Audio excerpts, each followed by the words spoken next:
بسم الله الرحمن الرحيم.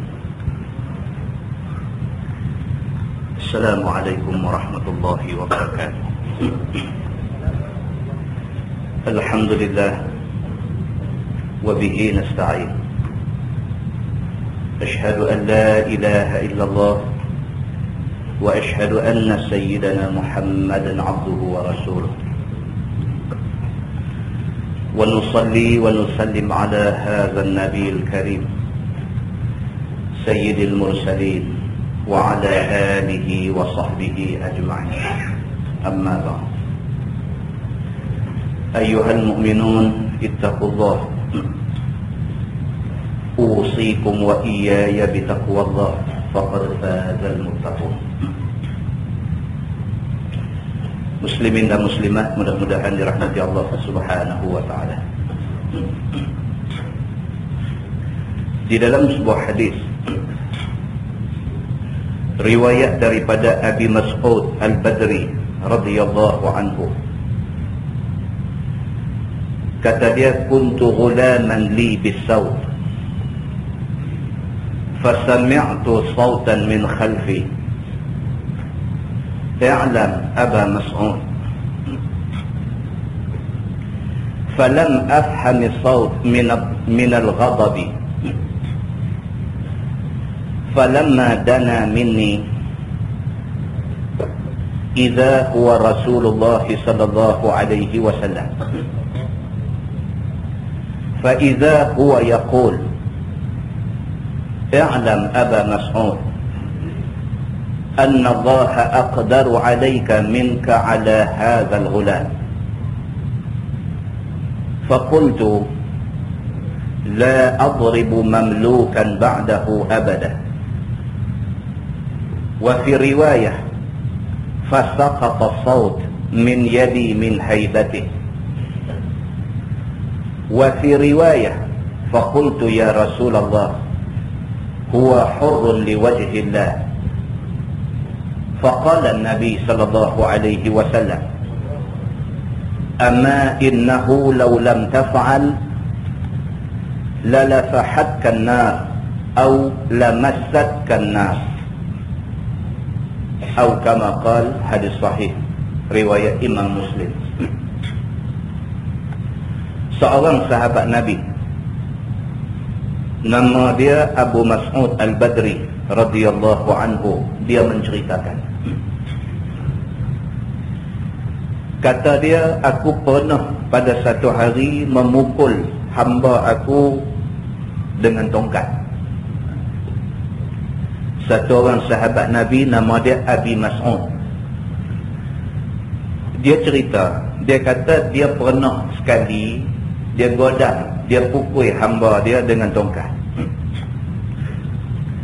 Sebaik-baik sahaja dia pukul hamba dia dengan tongkat, tiba-tiba dia dengar satu suara bunyi di belakang dia.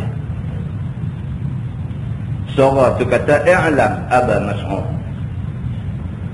Suara tu kata, ketahuilah wahai Aba Mas'ud. Kata dia, falam afhami sawt minal ghadab. Saya tak dapat nak cam suara tu kerana waktu tu saya marah sangat. Dia marah sangat dekat hamba dia ni, dekat khadam dia ni. Dia ambil satu tongkat, satu cemeti, dia balun kawan tu. Sebaik-baik sahaja dia balun kawan ni, dengar satu suara bunyi di belakang. Suara tu kata, i'lam Aba Mas'ud. Ketahuilah wahai Aba Mas'ud. Dia dengar suara tu, tapi dia kata oleh kerana terlampau marah, dia tak perasan suara siapa. Falamma dana minni idza huwa Rasulullah sallallahu alaihi wasallam. Dia kata suara hak bunyi itu kemudiannya mendekati aku. Dia kata, aku tengok-tengok rupanya Nabi sallallahu alaihi wasallam. Fa idza huwa yaqul i'lam Aba Mas'ud anna Allah aqdaru 'alayka minka 'ala hadzal ghulam. Nabi kata dekat aku, ketahuilah wahai Aba Mas'ud, sesungguhnya Allah Subhanahu wa ta'ala boleh buat lebih daripada yang kamu buat kepada khadam kamu tadi. Nabi kata kat dia, wahai Aba Mas'ud, jaga baik-baik. Kalau hang boleh pukul khadam hang macam tu, Allah Subhanahu wa taala boleh pukul hang lebih pada tu. Kata Abu Mas'ud, faqultu la adribu mamlukan ba'dahu abada.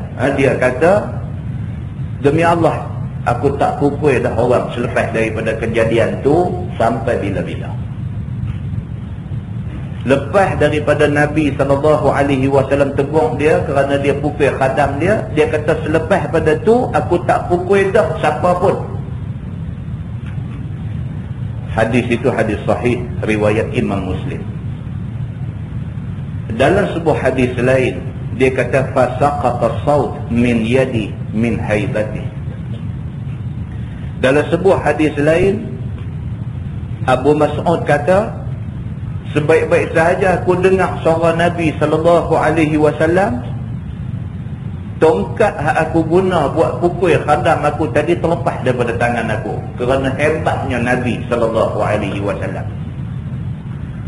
Kerana hebatnya Nabi ni, kerana aku ni terlampau sangat hormat, terlampau sangat respect kepada Nabi ni, bila Nabi tegur aku terlepas tongkat yang aku duk pegang ni terlepas jatuh ke tanah. Dan dalam satu hadis lain pula kata dia, faqultu ya Rasulullah huwa hurrun liwajhillah.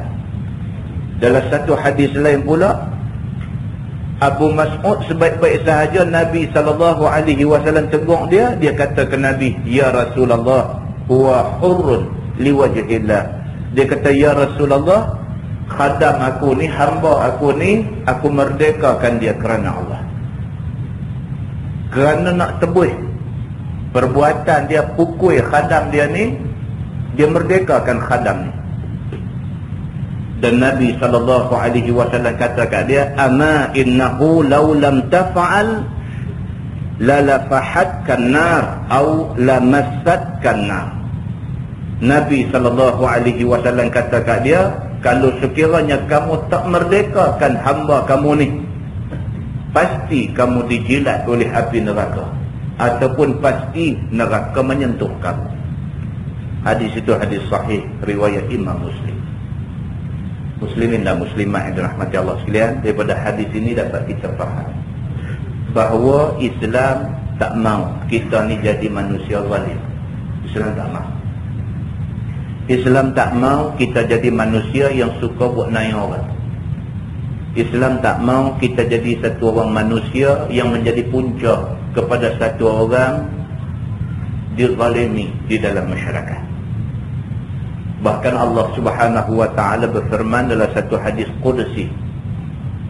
Allah kata, ya ibadi inni haramtu zulma ala nafsi wa ja'altuhu bainakum muharraman fala tazalamu. Nabi SAW kata, Allah Subhanahu wa taala berfirman dalam satu hadis qudsi, Tuhan kata, wahai hamba-hambaku, sesungguhnya aku haramkan zalim ke atas diri aku. Tuhan kata aku sendiri, kalau aku nak buat zalim ke orang, itu hak aku, siapa tak boleh kata apa. Tapi aku haramkan diri aku buat zalim pada hamba-hamba aku. Wa ja'altuhu bainakum muharraman, dan aku jadikan perbuatan zalim itu haram di kalangan kamu. Kalau aku pun tak buat zalim ke orang, apa lagi tak boleh buat zalim ke orang. Tuhan kata fala tazalamu, maka oleh itu janganlah sekali-kali kamu buat zalim pada siapa-siapa. Seorang sahabat Nabi nama dia Abdullah bin Umar bin Al-Khattab radhiyallahu anhu, dalam sebuah hadis menceritakan annahu marra bi fityani min Quraisy. Satu hari Abdullah bin Umar bin Al-Khattab, anak Sayyidina Umar, dia berjalan jumpa sekumpulan budak-budak muda. Budak-budak muda daripada bangsa Quraisy. Anak Sayyidina Umar, dia berjalan jumpa sekumpulan budak-budak muda Quraisy ini. Qad nasabu tayran wa hum yarmuna. Budak-budak muda ni, budak-budak muda Quraisy ni, depa duk belajar memanah. Mereka jadikan burung sebagai sasaran panah mereka. Dia lepas burung bagi terbang, dia panah. Dia lepas burung bagi terbang, dia panah. Falamma ra'au ibn Umar, apabila budak-budak muda ni duk buat macam tu, lepas burung panah bagi kena, lepas burung panah bagi kena. Tengah duk buat tu nampak Abdullah bin Umar bin Al-Khattab, nampak anak Sayyidina Umar mai. Tafarraqu, pakat lari camuk habis. Maknanya tahulah kata hak depa buat tu salah. Depa tahu kata perbuatan depa lepas burung, lepas tu panah burung bagi mati, lepas burung panah burung bagi mati, perbuatan tu salah. Depa tahu. Dengan kerana tu bila nampak Abdullah bin Umar mai, pakat lari bercamuk. Faqala ibn Umar, Abdullah bin Umar bin Al-Khattab, dia kata, man fa'ala hadha? Dia kata, ni siapa punya kerja ni? Siapa duk buat ni? Siapa yang duk buat nanya menatang macam ni? La'anallahu man hadha.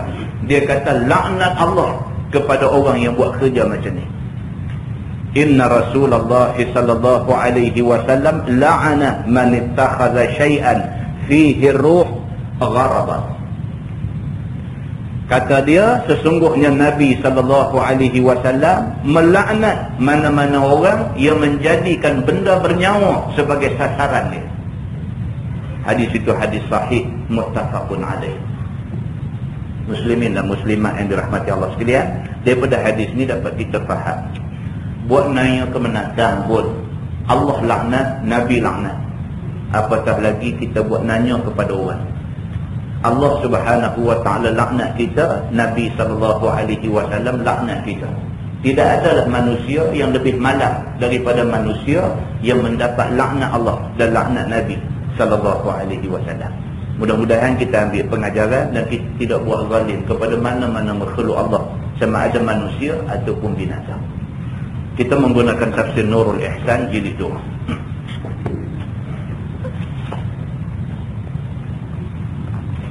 Nurul Ihsan jilid 2. Kita masih lagi berada pada tafsir Suratul Anfal.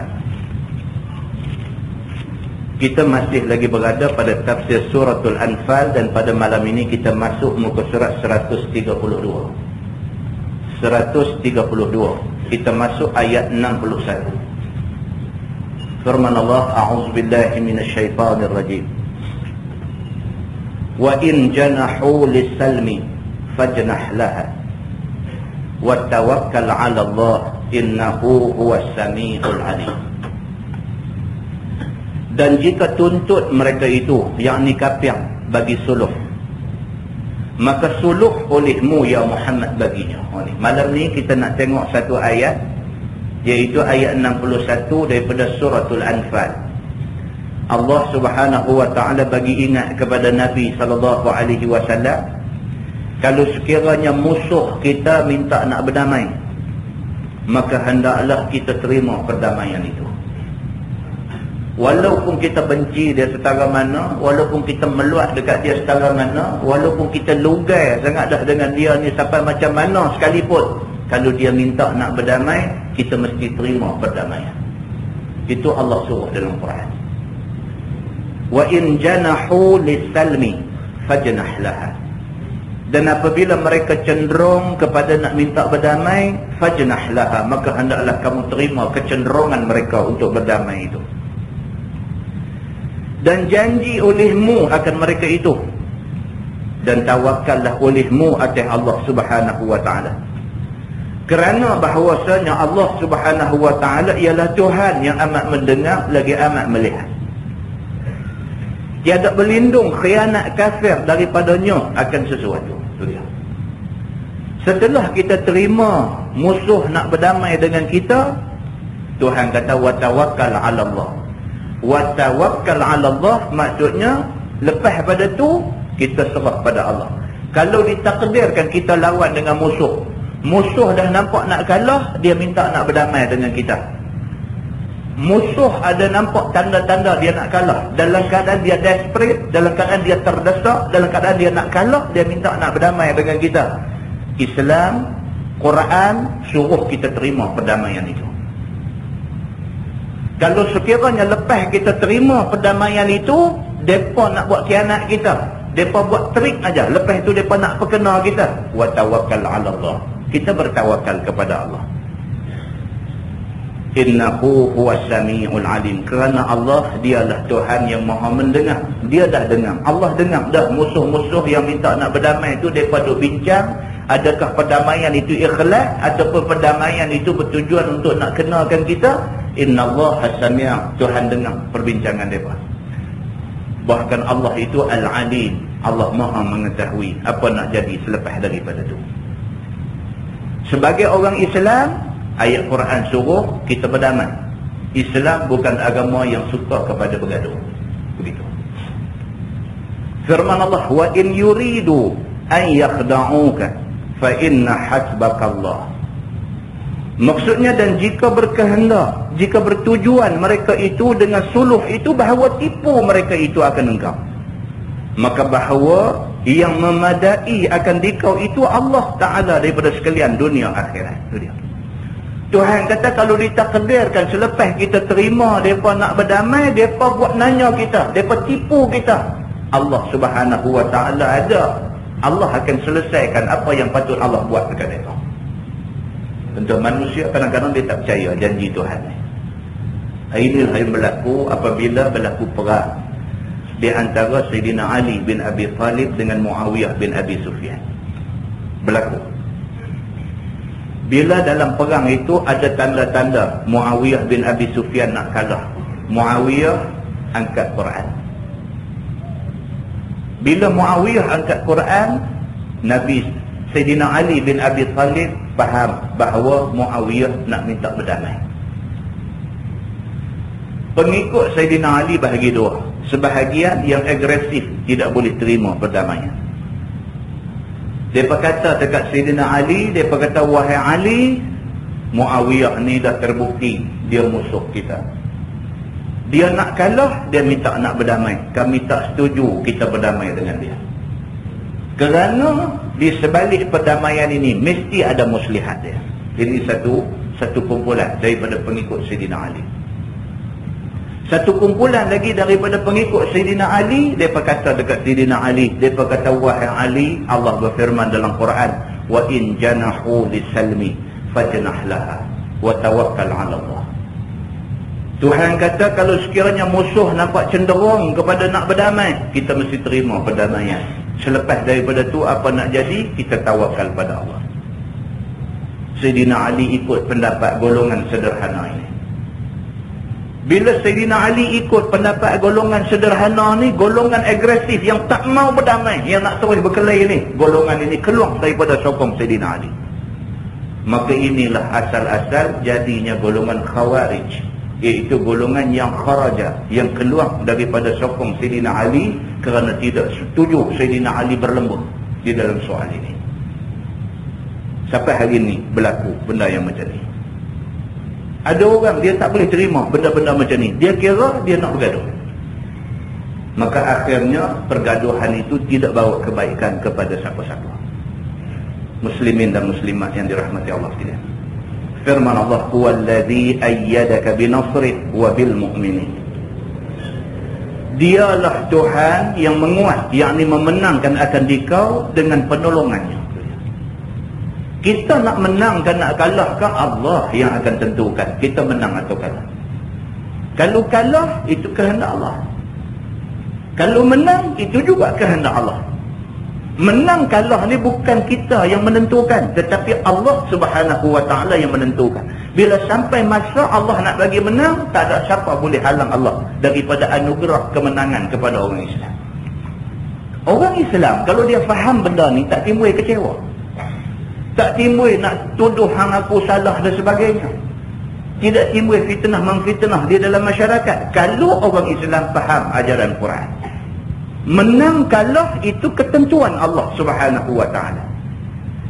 Huwallazi ayyadaka binasrih. Dialah Tuhan, Allah itulah Tuhan yang memenangkan kamu dengan pertolongan dia dan dengan segala pertolongan orang-orang yang mukmin, yakni golongan Ansar dan Muhajirin. Nabi menang dalam perang Badar. Nabi menang itu kerana apa? Kerana Allah Subhanahu wa ta'ala sudah tentukan kemenangan kepada Islam. Satu, sebab musabab menang. Satu, Allah tolong. Yang kedua, terdapat pertolongan daripada kalangan yang dikatakan golongan Ansar dan golongan Muhajirin.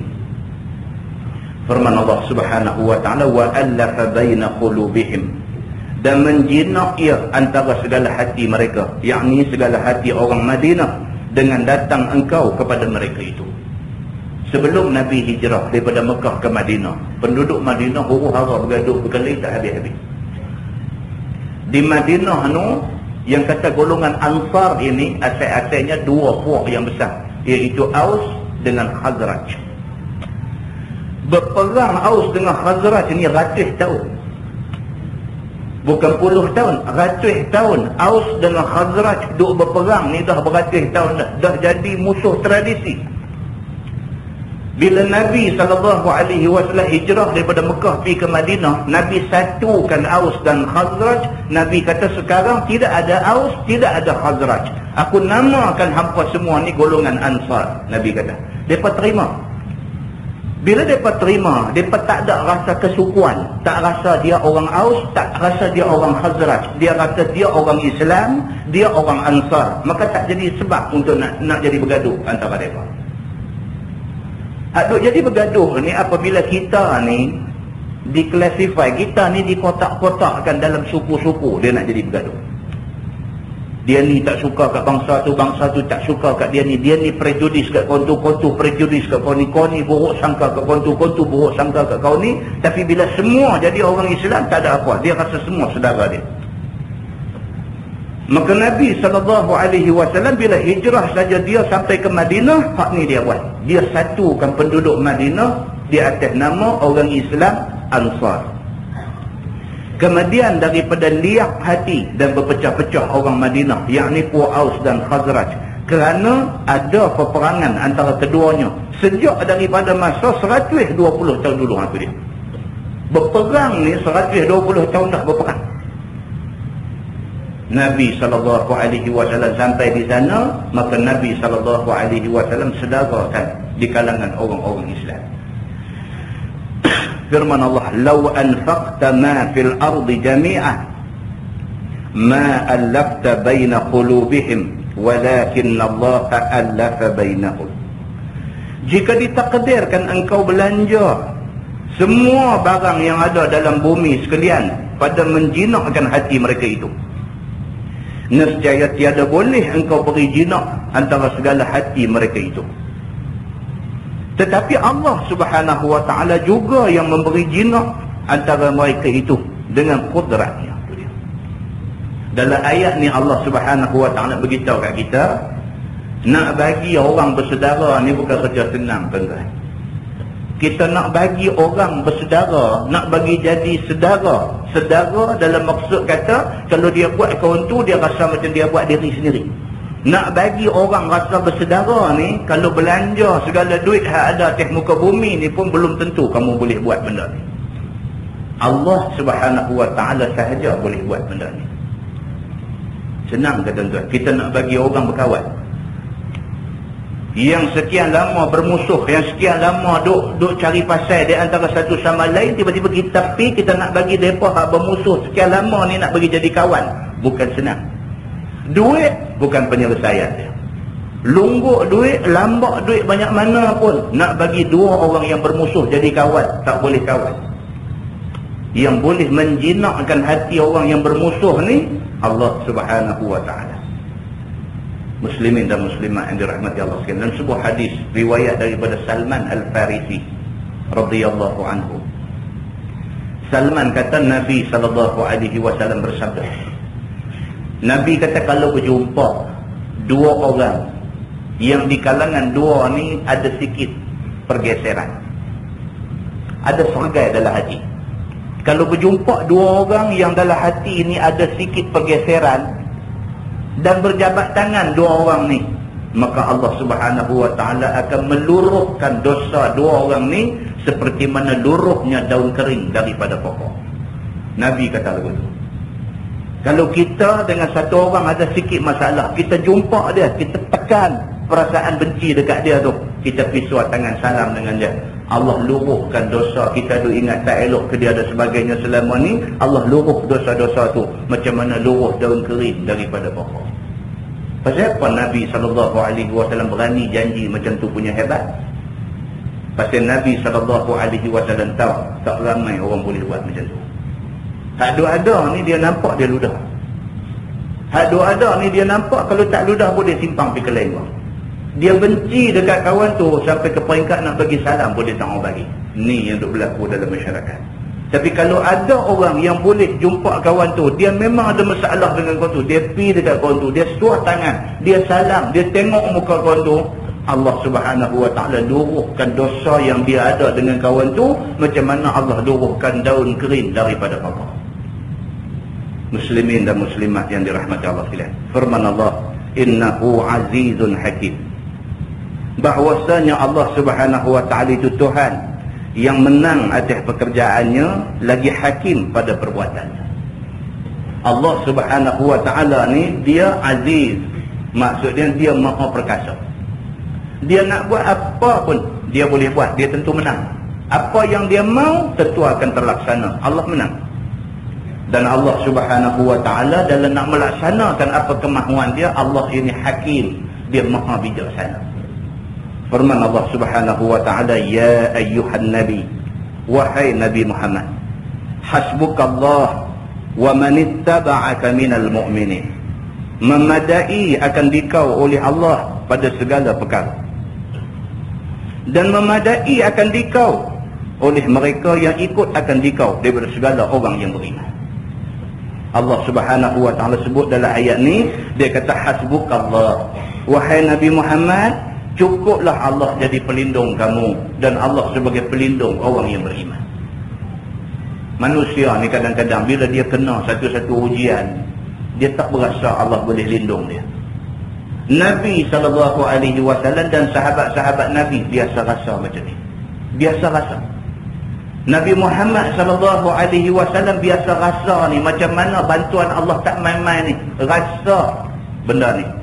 Sahabat-sahabat Nabi ridwanullah alaihim ajma'in biasa pergi jumpa Nabi, tanya Nabi, ya Rasulullah, mata nasrullah? Wahai Rasulullah, bila pertolongan Allah nak main? Berasa tak boleh tahan lah. Dengan ujian, dengan tekanan, dengan macam-macam yang berlaku ni, rasa tak boleh tahan lah. Pergi tanya Nabi, mata nasrullah? Bila Tuhan nak tolong kita? Nabi SAW, Tuhan suruh Nabi jawab, ala inna nasrallahi qarib. Ketahuilah pertolongan Allah dekat dah dengan kita, sabar sah. Muslimin dan muslimat yang dirahmati Allah sekalian. Firman kata dia turun ayat ini pada Islam Sayyidina Umar Al-Khattab. Ni ayat yang kita nak tengok berikut ni, ayat ni turun sempena dengan Sayyidina Umar Al-Khattab masuk Islam. Kata Sa'id bin Jubair, telah Islam serta Nabi SAW 33 laki-laki. Sebelum Sayyidina Umar masuk Islam, 33 orang laki-laki dah masuk Islam, dan 6 perempuan. Kemudian Islam Sayyidina Umar Al-Khattab, 33 campur 6, 39. Sayyidina Umar Al-Khattab orang yang ke-40 masuk Islam. Nabi SAW bawa Islam. Orang yang mula-mula ikut Nabi, isteri dia Sayyidatina Khadijah binti Khuwailid. Nabi tak boleh lupa dekat Khadijah, tak boleh lupa sampai bila-bila. Walaupun hadis banyak menceritakan Nabi SAW amat sayang kepada Aisyah radhiyallahu anha, tapi ada hadis pula menceritakan Aisyah rasa cemburu dengan Nabi kerana Nabi sangat ingat kepada Khadijah. Entah nampak? Banyak hadis cerita Nabi sayang dekat Aisyah, tetapi Aisyah sendiri dalam hadis dia kata dia biasa rasa cemburu. Cemburu kerana Khadijah yang dah lama dah mati ni, Nabi duk ingat dia seolah-olah Khadijah ni duk ada lagi dengan Nabi. Sehingga kan bila korban kambing dan sebagainya, Nabi SAW suruh ambil bahagian-bahagian kambing yang dikorbankan ni, pergi bagi dekat keluarga Khadijah dulu. Hak baki tinggal tu aja baru bagi ke orang lain. Nabi SAW punya sayang dekat Khadijah ni pasal apa tuan-tuan? Pasal Khadijah lah isteri dia masa dia susah. Masa Nabi susah, inilah orang yang menumpang kesusahan Nabi. Habis masa, habis tenaga, habis air mata, habis duit ringgit, habis segala-galanya kerana Nabi SAW.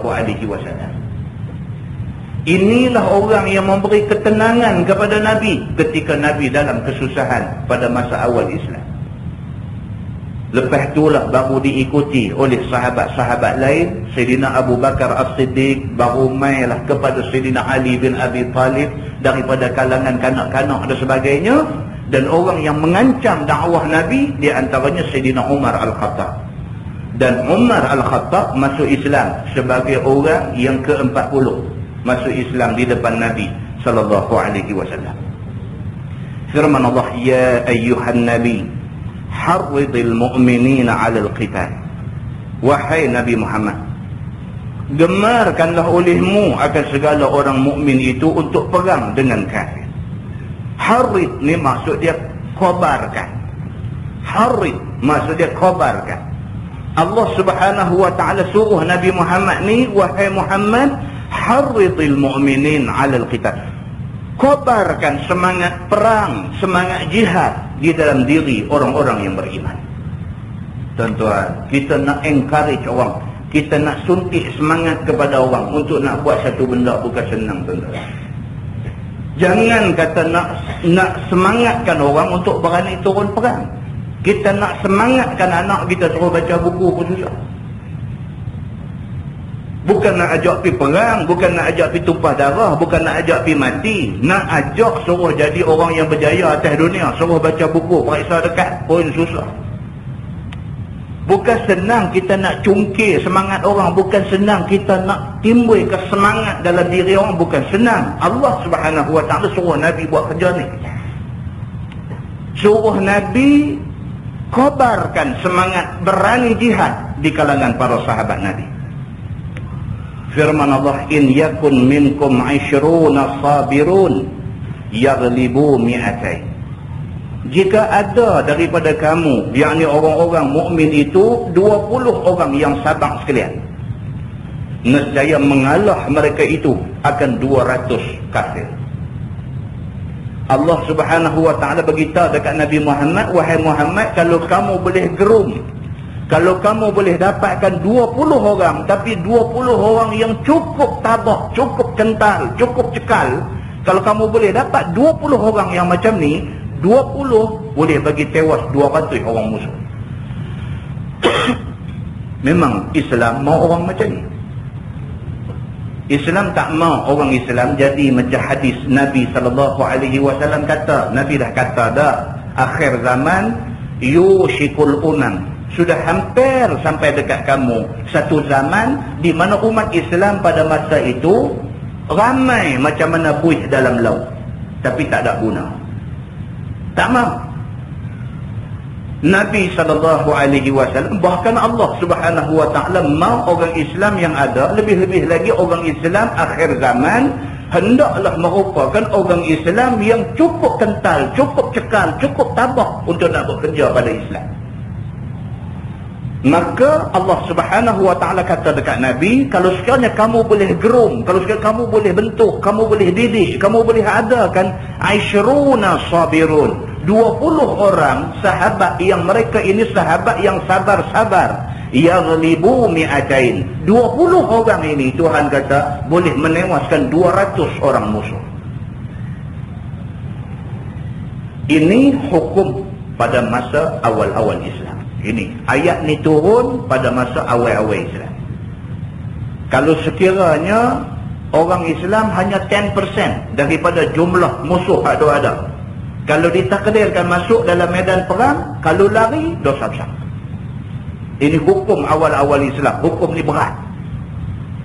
Kalau kita turun pergi nak lawan, kita ni hanya 10% aja. Kita hanya 10 orang nak lawan dengan 100. Kita ni hanya 100 nak lawan dengan 1000. Kalau sekiranya kita 100, mereka 1000, kalau kita lari, itu dianggap dosa besar. lari daripada medan perang, itu dianggap dosa besar. Yang ni wajib perang seorang Muslim lawan 10 kafir. Itu hukum awal-awal turun pada sahabat Nabi dulu.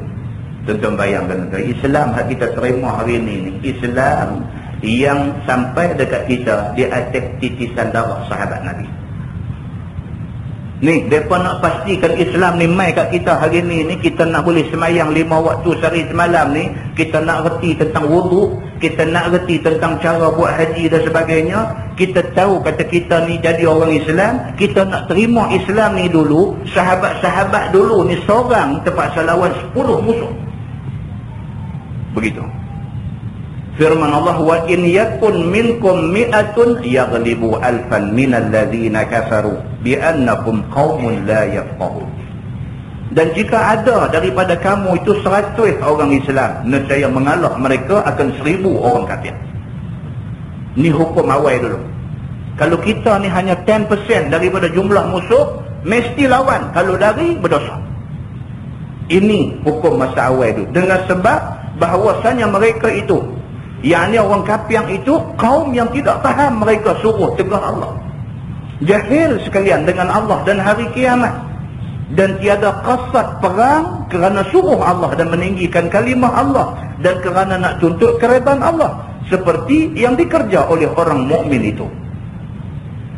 Dia kata, dan lagi dikata orang yang tiada beriman dengan Allah dan hari kiamat, maka bahagianya itu di dalam dunia sahaja, itu pun jika ada. Dia kata, musuh ni kalau lawan dengan orang Islam, dia tak faham dia lawan tu pasal apa. Maka dengan kerana tu, musuh kalau lawan orang Islam, kalau mati kata. Pasal apa? Pasal dia berjuang, dia sanggup mati tak tahu pasal apa. Kalau zaman Nabi dulu, hak lawan Nabi Muhammad dan orang Islam ni, mereka lawan kerana nak pertahan jahiliah. Mereka lawan tu kerana nak mempertahankan amalan jahiliah. Mereka lawan tu kerana nak mempertahankan dunia. Sedangkan Nabi dan sahabat-sahabat Nabi lawan dalam perang bukan kerana dunia, tapi lawan kerana nak cari keredaan Allah Subhanahu wa ta'ala. Kita dah baca banyak hadis cerita tentang bagaimana sahabat Nabi. Bulan lepas kita dah baca hadis cerita tentang bapa kepada apa, bulan lepas yang kita baca, Abdullah bin Haram, bapa kepada Jabir bin Abdullah. Dia turun pergi ke dalam medan perang. Habang siap dah ke anak dia. Dia kata, aku dapat rasakan esok aku di antara orang yang mula-mula akan mati. Dia kata, aku nak pesan dekat kamu anak aku. Aku nak pesan dekat kamu, kalau aku mati sungguh esok, aku ada hutang, tolong bayar hutang aku. Aku nak pesan dekat kamu, kalau aku mati sungguh esok, anak-anak aku hak perempuan, saudara kamu hak perempuan, kamu tolong jaga mereka elok-elok. Dan esok pagi, bila dia turun di dalam medan perang Uhud, ternyata dia syahid di dalam medan Uhud. Nampak tak? Kita tengok pula hadis tu, penakan kepada Anas bin Malik. Dia tak boleh ikut serta dalam perang Badar. Bila sahabat-sahabat balik daripada perang Badar, balik bawa kemenangan, dia rasa guilty, dia rasa bersalah kerana dia tak boleh turut sama dalam perang Badar. Kerana dia tak turut sama, orang Islam cuma ada 313, nak lawan sampai dekat 1000 musuh. Itu pun kawan-kawan yang 300 orang boleh bawa balik kemenangan, dia rasa sangat bersalah. Dia pergi jumpa Nabi SAW, dia sumpah depan Nabi. Ni pakcik kepada Anas bin Malik, dia sumpah depan Nabi. Dia kata, ya Rasulullah, dia kata, aku menyesal pasal aku tak boleh turun dalam perang Badar. Tapi kalau sekiranya Allah takdirkan aku dan turun dalam perang yang nak jadi selepas ni, dia kata Allah akan menjadi saksi. Allah akan menjadikan kamu semua saksi. Aku akan berjuang habis-habisan di dalam peperangan itu. Bila jadi perang Uhud, bapa saudara kepada Anas bin Malik, dia turun di dalam perang Uhud. Dia kata dekat sahabat-sahabat lain yang ada dalam perang Uhud, dia kata, aku dapat cium bau syurga di Uhud ini. Dia kata, jom kita pergi ke syurga. Dia kata, dia turun. Ternyata dia mati di dalam medan Uhud. Sahabat-sahabat Nabi dan orang Islam seluruhnya, ini adalah golongan yang faham. Kalau mereka berjuang, kalau mereka mati kerana Allah, mereka mati syahid. Berbeza dengan musuh. Musuh pergi berperang, mereka nak selamat nyawa. Orang Islam pergi berperang nak cari syahid. Bila orang yang berani mati jumpa dengan orang yang sayang nyawa, sudah pastilah kemenangan akan berpihak kepada orang yang nak cari syahid. Muslimin dan muslimat yang dirahmati Allah. Maka perangnya kerana jahiliah dan ikut syaitan. Golongan-golongan jahiliah ni kalau perang itu kerana jahiliah dan kerana ikut syaitan. Dan ada pun orang yang mukmin dengan sebenar iman, bahagia mereka itu dunia akhirat. Berperang sebut akhirat dengan hati yang kuat dan azam yang betul. Ini orang Islam. Itu sebab tuan-tuan di Palestin ni betul. Dia pada tak boleh tahan dah. Tak boleh tahan dah. Tuan-tuan tengok surah abang kemarin dulu. Surah abang start kemarin dulu. Tunjuk gambar. Dan surah abang start kemarin dulu balik tengok. Tunjuk gambar. Yahudi buat dekat budak muda Islam Palestin. Dia tangkap budak tu, dia tunjuk gambar. Dia tangkap budak tu, lepas tu dia londes budak tu bagi tak pakai apa. Dia cari apa pun tak tahu. Benda dia cari tak ada. Akhirnya dia bubuh muncul rifle di kepala. Dia tembak, pang, kata kepala bersepai. Macam tu. Sampai macam tu. Kalau kena dekat pak kita macam mana?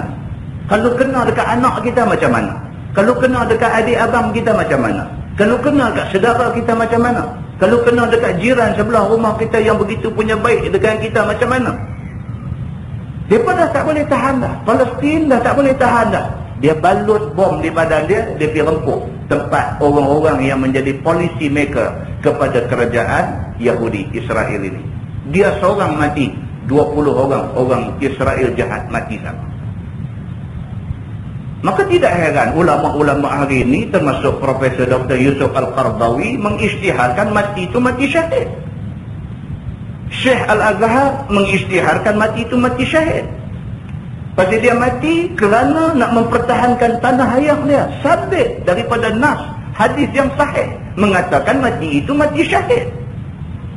Muslimin dan muslimat yang dirahmati Allah sekalian. Ini beza perjuangan orang Islam dengan perjuangan orang yang tidak berasaskan Islam. Di sini beza dia. Allah Subhanahu wa taala berfirman, "Al-ana khaffafa Allahu 'ankum wa 'alima anna fiikum dha'fan." Sekarang ini telah ringan Allah daripada kamu itu hukum perang yang dahulu itu. Tuhan kata, baik, hukum hak tadi ni. Hukum hak kata kalau kita seorang musuh 10, kita tak boleh lari. Kalau kita lari, kita termasuk dalam golongan orang yang buat dosa besar. Hukum itu sudah pun diringankan. Dan ketahui Allah Subhanahu wa taala bahawa daripada kamu itu dhaif badan. Yang ni dhaif badan untuk perang 10 akan 100 kafir. Tuhan tahu orang Islam tak boleh tahan juga. Kalau seorang kita nak kena pilawan dengan 10 orang tak mampu kita. Kalau 100 kita nak pilawan dengan 1000 mereka tak mampu kita. Kalau 1000 kita nak pilawan dengan 10,000 mereka tak mampu kita. Allah Subhanahu wa taala tahu kita tak mampu untuk nak menghadapi orang yang jauh lebih besar daripada kita. Fa in yakum minkum mi'atun sabirah yaghlibu mi'atain. Maka jika ada daripada kamu itu 100 orang yang sabar, nescaya mengalah mereka itu akan 200 yang kafir. Tuhan ringankan hukum.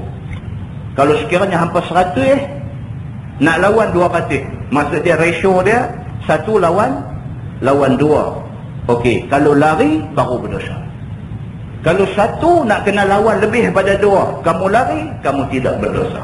Allah dah ringan dah hukum. Hak tadi ni 1 lawan 10. Kalau kita pi nak lawan dengan musuh, tengok mereka ada 10, kita lari. Kita lari itu kita dianggap berdosa besar. Kemudiannya Allah Subhanahu wa taala ra'i lemah kita ni. Tak mampu kita kalau seorang nak pi lawan 10. Maka Allah ringankan hukum ini. Maka Allah kata lah ni, kalau sekiranya kamu pi nak berperang, tengok musuh ada 3 orang. 3 orang makna lebih pada 2. Kamu lari, kamu tidak salah lagi.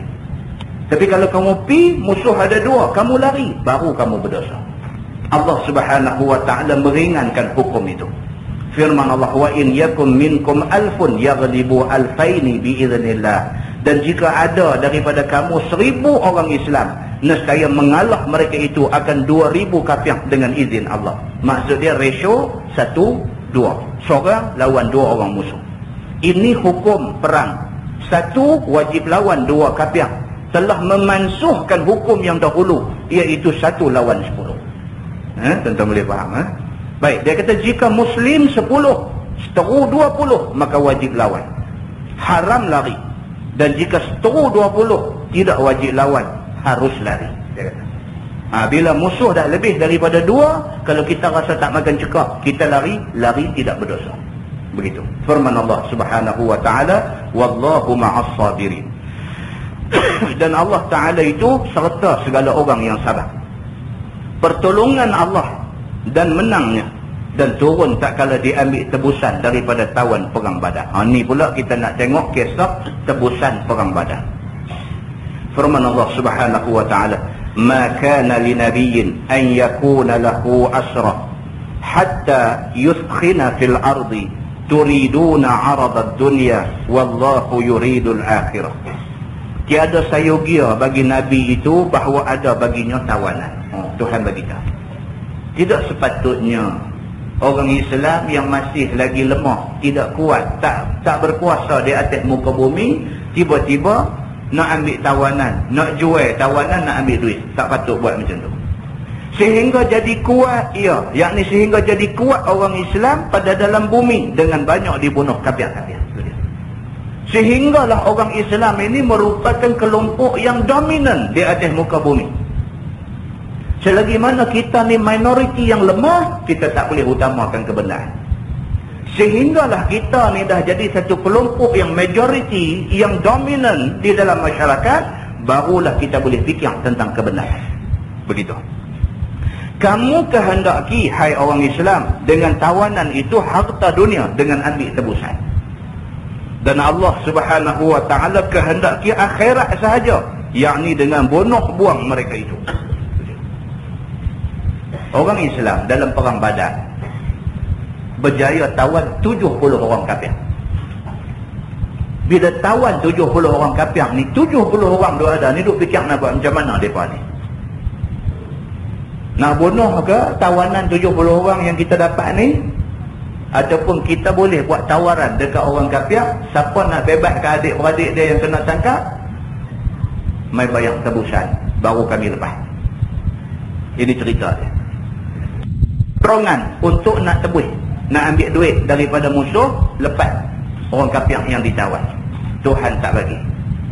Tuhan tak bagi. Pasal apa? Tuhan kata tidak sayogia, tidak sewajarnya kamu tengok kebenaran dalam soal tebusan orang-orang kafir ini. Kata dia, mensedikit kafir-kafir dan menghina, menakut mereka itu dan memelia dan menguatkan Islam. Tuhan kata lebih baik kamu fikir macam mana nak bagi korang orang kafir ni, daripada kamu duk fikir macam mana nak cari duit. Depa ni dulu kamu kena tundukkan depa, kamu kena lumpuhkan depa dulu, jadikan depa ni satu bangsa yang tak angkat muka dengan orang Islam. Hak tu dulu hangpa kena buat. Jangan duk kira nak ambil duit depa. Begitu. Wallahu azizun hakim. Dan Allah Ta'ala itu Tuhan yang ampunya kemenangan, lagi hakim pada perbuatannya. Pasal apa? Pasal Tuhan kata Allah aziz. Allah ni dia maha perkasa. Allah boleh bagi menang pada bila-bila masa kalau Allah mau kemenangan dapat kepada orang Islam. Maka telah dahulu tawanan Badar 70 dan bunuh 70. Ini dia nak flashback balik. Dia nak patah balik di cerita perang Badar. Masa berlaku perang Badar itu, orang kafir 70 orang mati dan 70 orang kena tawan. Begitu. Maka menghimpun Nabi akan sahabat-sahabatnya. Sabda Nabi, apa kamu kata pada mereka itu, yakni pada tawanan itu. Bila dah dapat tawan 70 orang, Nabi panggil sahabat-sahabat mai semua. Nabi kata, aku nak minta pandangan hampa, apa kita nak buat dekat 70 orang yang kita tawan ni. Maka sembah Abu Bakar As-Siddiq, kaum engkau dan ahli engkau, tinggal mereka itu, mudah-mudahan taubat Allah atas mereka itu, dan ambil tebusan jadi kekuatan kita. Sina Abu Bakar bagi cadangan dekat Nabi. Sayyidina Abu Bakar kata, ya Rasulullah, kaum engkau. Dia kata, ni 70 orang ni semua kaum kita semua. Semua ni kaum Quraisy belaka. Dan ahli engkau, bahkan dalam tawanan 70 orang ni adik-beradik kau pun ada. Dia kata, siapa dia adik-beradik Nabi? Al-Abbas, buat penakan Nabi. Al-Abbas, anak dia Abdullah bin Abbas tu. Al-Abbas tu tak masuk Islam lagi masa berlaku perang Badar. Al-Abbas ni dengan bapa Nabi Abdullah, dua beradik. Al-Abbas ni salah seorang daripada tawanan yang ditawan di dalam perang Badar. Sayyidina Abu Bakar As-Siddiq, bila Nabi tanya dia, apa pandangan kamu tentang tawanan 70 orang ni, dia Sayyidina Abu Bakar, biasalah, dia akan bagi pendapat yang cukup lembut. Sesuai dengan peribadi dia, dengan karakter dia. Dan dia memang satu orang yang cukup lembut. Tak ada fikir nak buat kasar dekat orang. Maka Sayyidina Abu Bakar kata, ya Rasulullah, kaum engkau. Dia kata, 70 orang ni semua pun kaum kita. Ahli engkau. Dia kata, adik-beradik kamu juga. Keluarga kamu, family kamu. Tinggal mereka itu. Dia kata, piak-piak kat mereka. Dia kata, tu saya duk ambil tindakan, tu saya duk hukum, tu saya duk buat apa, tu saya duk bunuh, tu saya duk buat apa. Biarkan mereka ni. Mudah-mudahan taubat Allah atas mereka itu. Mudah-mudahan Tuhan ampunlah mereka ni kerana dia promis serang kita. Dan ambil tebusan jadi kekuatan kita. Kalau nak sangat pun, kita pulangkan balik mereka kepada keluarga mereka dengan bayaran yang tertentu. Itulah habis-habis sangat kalau kita nak buat. Bunuh ni tak sah. Itu pendapat Sayyidina Abu Bakar As-Siddiq. Dan kata Sayyidina Umar, ya Rasulullah, ia apa dusta engkau? Dah hambat keluar engkau. Bawa kita kerat leher mereka itu. Sayyidina Umar. Dan yang kata Sayyidina Umar ni, bila habis Sayyidina Abu Bakar bagi pendapat, dia dengar-dengar, oh dia kata lembut sangat. Dia kata tak boleh. Mana boleh duk pelembut dengan puak ni. Dia kata, ia apa dusta engkau? Dia kata, takkan hang tak ingat masa kita duk di Mekah dulu, puak ni lah yang duk kata kita pemohong. Dia mendustakan kita. Apa dia tak buat kat kita masa di Mekah dulu? Mereka cerca kita, mereka hina kita, mereka tindas kita, mereka buat zalim dekat kita. Apa mereka tak buat dekat kita? Mereka mendustakan apa yang kita kata. Dia duk perangat Nabi. Dia kata begitu. Dah hambat keluar engkau. Dia kata, wahai Muhammad, jangan duk buat lupa. Ni yang kita boleh sampai Madinah ni pasal apa? Kita tanah tumpah darah. Kita Mekah. Kita punya tanah laman di Mekah. Rumah tangga kita ada di Mekah. Bahkan sebahagian daripada kita, bisnes kita ada di Mekah. Kita tinggal semua benda tu. Kita main Madinah. Kita main ni pasal suka hati kita kan? Dah, kita main ni pasal puak ni lah perambat kita dulu. Dia ungkit balik benda ni. Dan dia kata pula, bawa kita kerat leher mereka itu. Dia tahu main, pancung buang puak ni. Taruh buat semua bumi dia kata. Maka biar Ali bunuh Aqil, saudaranya. Kita serah Aqil. Ada salah seorang daripada tawanan ni, nama Aqil. Dia kata, kita serah Aqil ni dekat Sayyidina Ali, so Sayyidina Ali pancung buang Aqil ni. Dan biar aku, Sayyidina Umar kata, bunuh fulan nasabnya. Bagi ke aku, bunuh. Mana-mana orang tak apa buat mai sini, aku nak bagi wang ke dia. Dan biar Hamzah bunuh Abbas. Dia kata, suruh Hamzah. Hamzah ni adik-beradik kepada Al-Abbas. Hamzah, pak penakan Nabi. Abbas, pak penakan Nabi. Abdul Muttalib, pak penakan Nabi. Abdullah, bapa Nabi. Ini semua adik-beradik. Adik-beradik dengan bapa Nabi. Dia kata, suruh Hamzah bunuh adik-beradik dia sendiri. Suruh Sayyidina Hamzah bunuh Al-Abbas. Dia kata, dua-dua pun pak penakan hang juga. Dia kata, ia apalah ikutan segala kafir-kafir. Dia kata, puak ni lah. Dia kata, puak kafir duk ikut. Kita jangan lepas. Dia kata, bagi kita bunuh dia, jadi pengajaran kepada kafir lain. Ini pendapat Sayyidina Umar yang agak agresif. Dia kata begitu. Kata Ibnu Rawahah, seorang lagi sahabat Nabi, Ibnu Rawahah, dia kata, kita cari padang-padang yang banyak kayu, kita bakar mereka itu.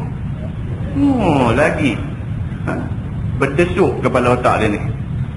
Dia kata, ni apa ni, nak bagi ampun. Dia kata kat Sayyidina Abu Bakar, nak suruh ampun buang mereka ni.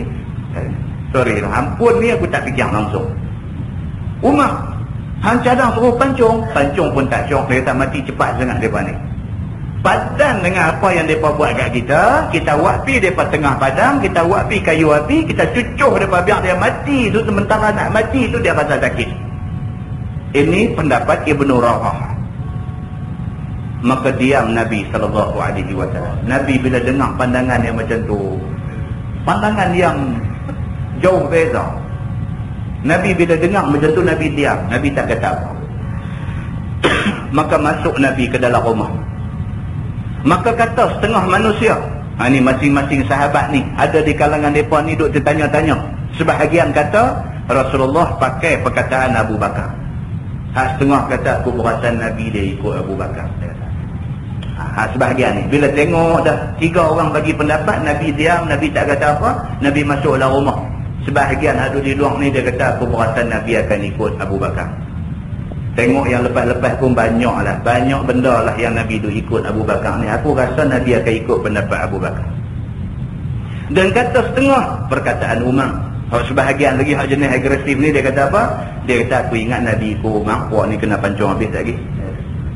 Dan kata setengah perkataan Ibnu Rawah. Sebahagian lagi pula syok tengok kena macam roti goreng ni. Dia kata aku ingat Nabi ikut Abu Rawah, dia puak ni kena bakar tak lagi jenuh, dia kata. Begitu. Kemudian keluar Nabi SAW. Tak lama lepas Nabi masuk dalam rumah, Nabi keluar balik. Maka sabda Nabi SAW, Allah Ta'ala melembut hati laki-laki sehingga lebih lembut daripada dadih. Dadih dia kata. Keluar lagi pakai beli seorang sejawat. Mana nak tahu pemakan dadih dia lembut hati? Kan? Nabi masuk dalam rumah, Nabi keluar daripada rumah, Nabi kata, dia kata Allah Subhanahu Wa Ta'ala melembut hati laki-laki sehingga lebih lembut daripada dadih. Dalam hadis dia kata susu. Kan ni pengarang kitab ni Syekh Umar ni, dia kata dadih. Nabi SAW masuk dalam rumah, keluar balik, Nabi kata Allah Subhanahu Wa Ta'ala ni kadang-kadang hati orang laki-laki hak keras ni Allah boleh bagi lembut macam mana susu, macam mana dadih. Dan keras hati laki-laki hingga lebih daripada batu. Tapi Allah juga kadang-kadang dia jadikan hati orang laki-laki ni keras, lebih keras pada batu. Batu pun kalau ayam duk meniti. Tentu pernah dengar cerita tentang seorang ulama besar, Ibnu Hajar. Ibnu Hajar maksudnya anak batu. Kan?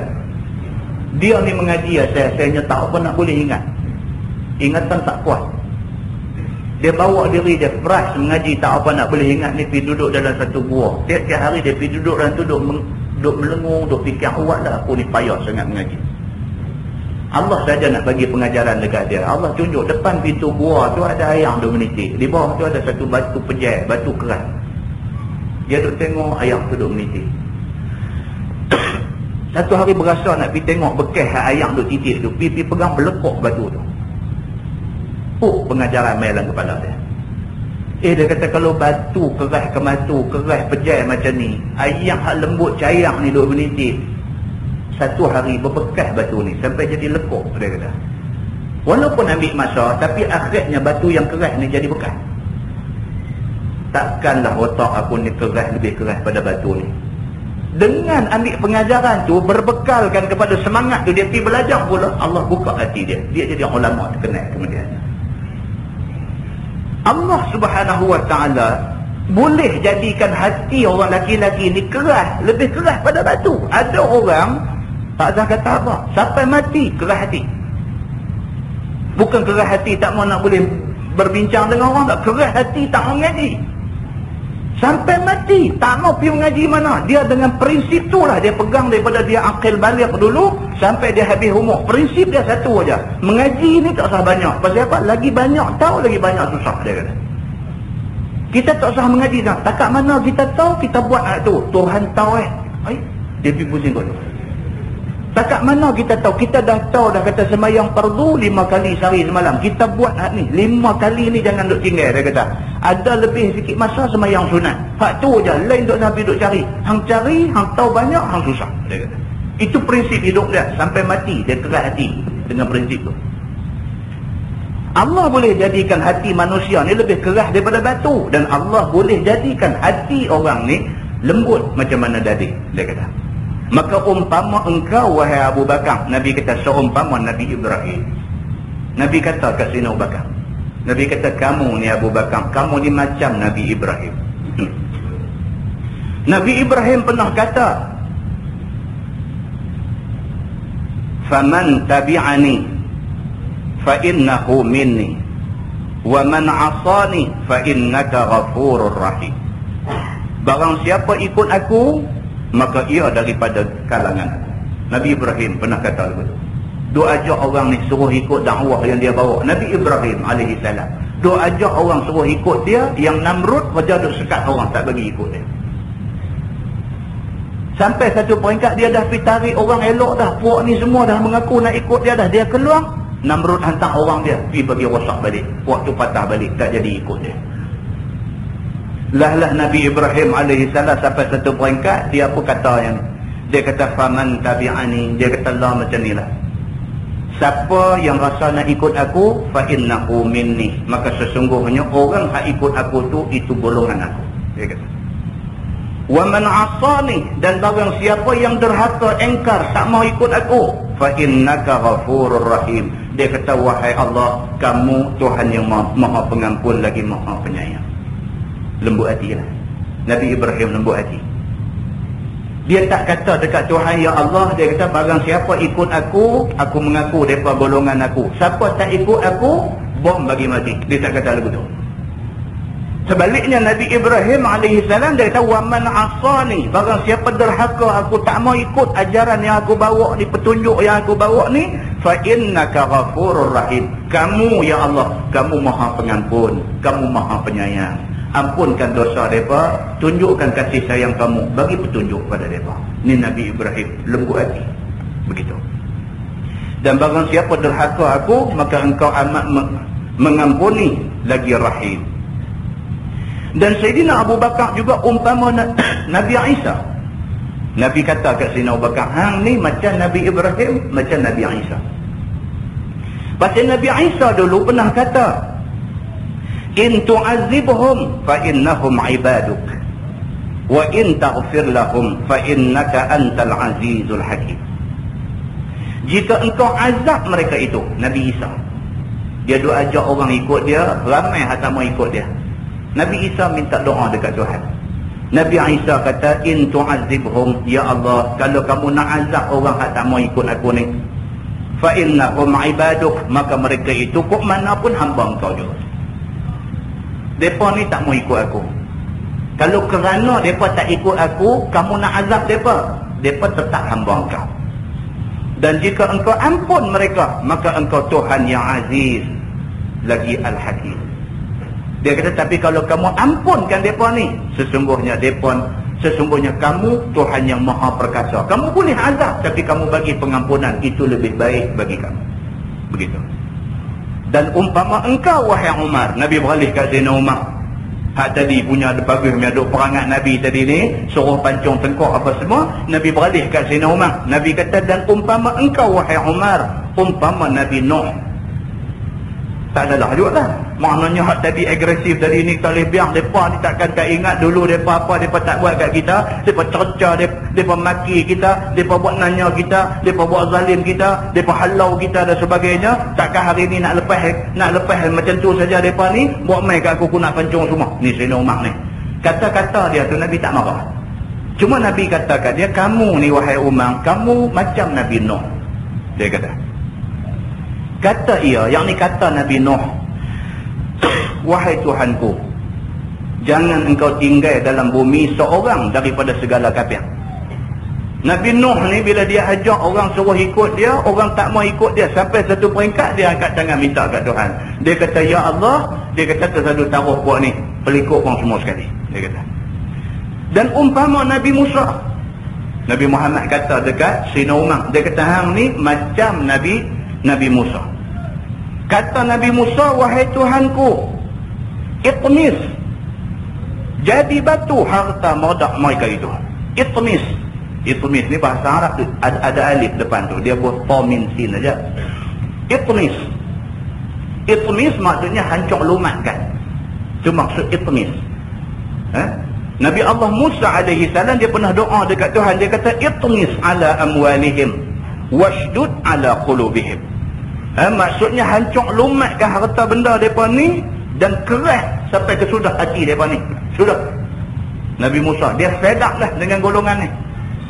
Macam-macam pujuk-pujuk dah, ajak elok-elok, ajak dah, macam-macam dah buat. Mereka buat tak heran juga. Dia kata lah ni macam ni, ya Allah itmis alaihim, hancur lumat gua harta benda mereka ni, dan pelingkup punah ranah pun mereka ni, bagi hati mereka ni jadi keras sampai mati. Sudah tengok dah mereka ni.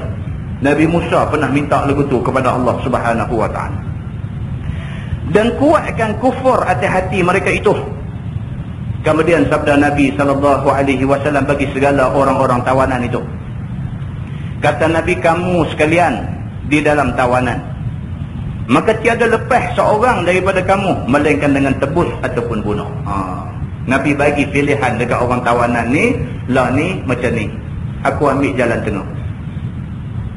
Aku tak bunuh hampa terus, aku bagi peluang dekat hampa. Kalau di kalangan hampa ni ada duit, hampa bayar duit, kami bebas. Kalau sekiranya hampa tak ada duit, hampa ada ilmu. Ilmu hampa ajak anak-anak kami. Sampai satu tempoh masa kami lepas. Kalau hampa harta pun tak ada, ilmu pun tak ada, hampa akan dibunuh. Nabi kata lagu tu dekat tawanan perang ni. Maka diambil tebusan. Maka orang-orang tawanan 70 orang ni terima untuk nak tebus diri supaya mereka tak kena bunuh. Pada seorang 40 uqiyah mah. Satu uqiyah 40 dirham 4 riyal, dia kata. Tiap-tiap seorang kena bayar 40 dirham. Melainkan Sayyidina Abbas, melainkan penakan Nabi SAW, diambil 80 uqiyah.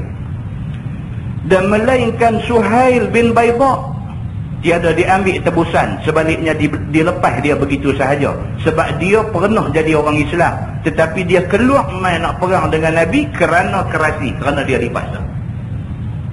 Nabi SAW dapat tahu dia ni Suhail bin Bayda ni dah masuk Islam dah, tapi takut nak tunjuk Islam dia kepada orang Quraisy. Dia takut, tapi dia Islam dah, dia takut nak tunjuk Islam dia. Bila mai masa orang nak hantar pergi perang dengan Nabi ni, dia ni dipaksa oleh Quraisy untuk mai perang dengan Nabi. Bila mai, dia ni pula kena tawan dengan tentera Islam. Nabi tahu, kata dia ni pernah jadi orang Islam, dan dia mai perang ni bukan dia rela hati nak perang, tapi dia dipaksa untuk mai perang. Nabi tahu. Nabi kata, hang bagi hang pergi balik, hang tak ada apa, sebab aku tahu hang mai ni pasal apa. Muslimin dan muslimat yang dirahmati Allah sekalian, ni cerita Al-Abbas, pak penakan Nabi ni.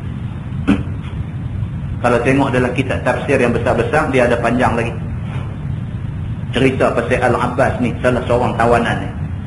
Al-Abbas kena tangkap, kena tawan. Dia ni dijaga oleh golongan Ansar. Orang Ansar jaga dia. Nabi SAW duduk balik ke Madinah ni, Nabi tak boleh tidur. Nabi tak boleh tidur. Malam tak boleh tidur. Malam tak boleh tidur. Sehingga kan sahabat Nabi Sayyidina Umar Al-Khattab, dia sedang tentang penderitaan yang ditanggung oleh Nabi ni, dia sedang.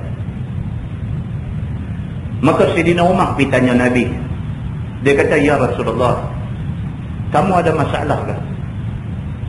Nabi kata, mana mungkin aku tidak ada masalah.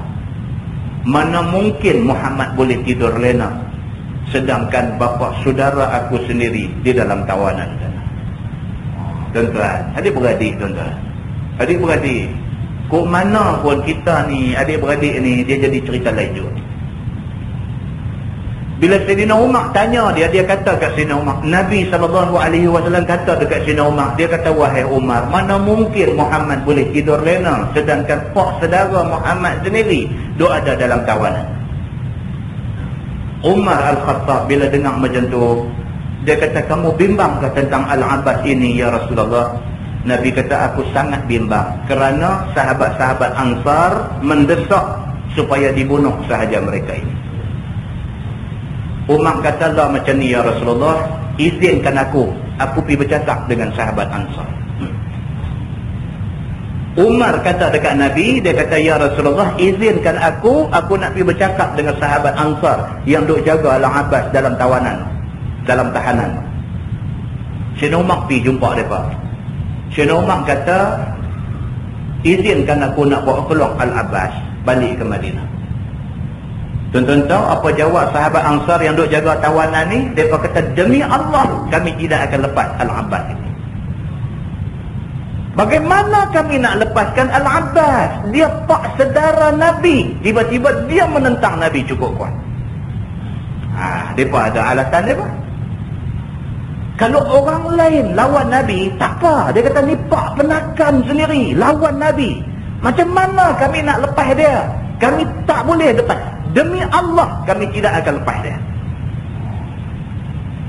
Sayyidina Umar kata kat mereka. Sayyidina Umar kata, kamu tahu tak? Kalau sekiranya kamu bebaskan dia, bagi aku bawa balik ke Madinah, orang yang paling senang hati ialah Nabi Muhammad sallallahu alaihi wasallam. Dia kata begitu. Bukan aku saja nak main minta lepas dia ni. Aku nak ambil Al-Abbas ni, nak bawa balik ke Madinah. Bukan nak lepas dia, orang lain kena hukum dah. Itu tidak adil. Aku bukan nak lepas dia buta gitu aja. Aku nak bawa balik dia ke Madinah. Aku tahulah apa aku nak buat. Dia kata, aku minta kamu lepaskan dia daripada tahanan kamu. Dan aku nak habaq dekat hampa, kalau hampa lepas Al-Abbas, orang yang paling rasa senang hati ialah Nabi Muhammad sallallahu alaihi wasallam. Depa ni dengar lagu tu, depa kata kalau tu ambil boleh. Tentang pasal apa tuan-tuan? Sayang dekat Nabi. Kalau mereka tahu kata Nabi suka yang tu, mereka tak akan halang, tak akan bantah, tak akan buat apa. Apa hak Nabi suka, jalan. Sayyidina Umar bawa balik Al-Abbas ni. Sampai tengah jalan, Sayyidina Umar bagi warning dekat Al-Abbas. Sayyidina Umar kata dekat dia, wahai Abbas, dia kata, aku nak beritahu dekat kamu. Kalau kamu masuk Islam, dia kata, aku cukup bahagia. Aku lebih suka kamu masuk Islam daripada Al-Khattab, bapa aku masuk Islam. Dia pergi kata dekat Al-Abbas macam tu. Sayyidina Umar ni. Dia kata kalau nak banding bapa aku Al-Khattab masuk Islam dengan kamu masuk Islam, aku lebih suka kalau kamu masuk Islam. Pak aku tak masuk Islam pun tak apa. Aku suka kalau kamu masuk Islam. Aku suka kamu masuk Islam kerana Nabi suka kalau kamu masuk Islam. Oleh kerana Nabi suka yang tu, aku suka yang tu. Dia kata, aku suka, aku tak suka, ikut Nabi. Kalau Nabi suka, aku suka. Nabi tak suka, aku tak suka. Kalau Nabi sangat-sangat mengharapkan kamu masuk Islam, aku juga mengharapkan kamu masuk Islam. Aku lebih harap kamu masuk Islam daripada bapa aku sendiri. Dia kata. Al-Abbas dengar macam tu, dia tak kata apa. Akhirnya dibawa dia balik jumpa Nabi sallallahu alaihi wasallam. Bila jumpa Nabi, dia ada sikit cerita berlaku di antara dia dengan Nabi sallallahu alaihi wasallam, baru dia mengucap di depan Nabi jadi orang Islam. Dah sampai depan Nabi, Nabi kata dekat dia, wahai, Nabi panggil dekat dia pakcik. Nabi kata dekat dia, ya ammi, wahai pakcik. Nabi kata, kamu perlu tebus diri kamu. Kalau kamu nak selamat daripada hukum bunuh, kamu perlu tebus diri kamu. Yang kata Al-Abbas ni, dia pemohong Nabi. Dia kata, aku miskin. Dia kata, bagaimana aku nak tebus diri aku? Nabi kata dekat dia, wahai pakcik, harta yang pakcik tinggal dekat isteri pakcik hari tu ni, yang pakcik pesan dekat dia, kalau sekiranya pakcik mati di dalam perang ini, guna harta tu untuk bela anak-anak pakcik, itu apa benda? Bukankah itu harta? Nabi kata. Dia terkejut. Dia kata, macam mana kamu tahu aku ada harta, aku tinggal dekat bini aku? Dia kata, kerana yang tahu benda ni hanya aku dan bini aku saja. Tak ada orang yang ketiga tahu. Nabi katakan dia, Jibril bagi tahu dekat aku. Bila dia dengar macam tu, asyhadu an la ilaha illallah wa asyhadu annaka rasulullah, terus masuk Islam. Ini cerita Al-Abbas ni, maka selamat dia daripada hukum bunuh. Walaupun begitu, Nabi SAW kenakan juga tebusan kepada dia, supaya tak timbul fitnah. Orang kata, cuba tengok Nabi, adik-beradik dia sendiri tak kena, orang lain kena. Nabi kenakan juga kepada dia tebusan untuk nak lepas diri daripada situ. Baik, dia kata sebab dia Islam tetapi keluar daripada keluar pergi berperang kerana dipaksa. Ini cerita Suhail bin Baidah tadi. Maka turun Allah akan firman, ma kana li nabiyyin, ayat yang kita baca tadi. Maka menangis Nabi SAW dan Sayyidina Abu Bakar di atas ambil tebusan itu. Firman Allah, laula kitabun min Allah sabaqa lamassakum fima akhadtum azabun azim. Jika tiada suratan daripada Allah yang telah dahulu pada Lauh Mahfuz dengan menghalalkan tebusan dan rampasan bagi kamu, yakni umat Muhammad, nescaya kena kamu pada barang yang kamu ambil tebusan itu azab yang besar di akhirat. Maka turun ayat ini menegah Nabi daripada mencapai tebusan itu. Bila dah Nabi SAW buat keputusan nak ambil tebusan, Allah buat turun ayat. Allah kata, kalaulah tidak kerana Allah memang benarkan benda ni daripada Lauh Mahfuz dulu lagi, tindakan kamu ambil tebusan ini boleh menyebabkan kamu kena neraka. Tuhan kata, Tuhan tak suka ambil tebusan tu. Tuhan lebih suka supaya mereka ni dibunuh sahaja. Ni dalam kisah tawanan perang Badar. Maka turun pula ayat, fakulu mimma ghanimtum halalan tayyibah. Maka makanlah oleh kamu daripada barang dan harta yang kamu rampas itu, hal keadaannya halal lagi sedap dan lazat. Oleh kerana harta tebusan dah ambil, maka harta ambil itu makanlah. Tuhan kata, tapi lepas ni jangan sekali-kali ambil tebusan lagi. Sebaliknya lepas ni kalau dapat tawanan, bunuh buang. Tuhan mahu macam tu. Firman Allah, wattaqullah innallaha ghafurur rahim. Dan takutlah olehmu akan Allah, bahwasanya Allah Ta'ala itu Tuhan yang amat mengampun lagi kasih sayang dia kepada seluruh makhluknya. Sadaqallah. Wallahu a'lam. Lepas ni kita masuk, ya ayyuhan nabi qul liman fi aydikum minal asra in ya'lamillahu fi qulubikum khaira yu'tikum khairan mimma ukhidha minkum wa yaghfir lakum, ila akhir ayat. Sadaqallah.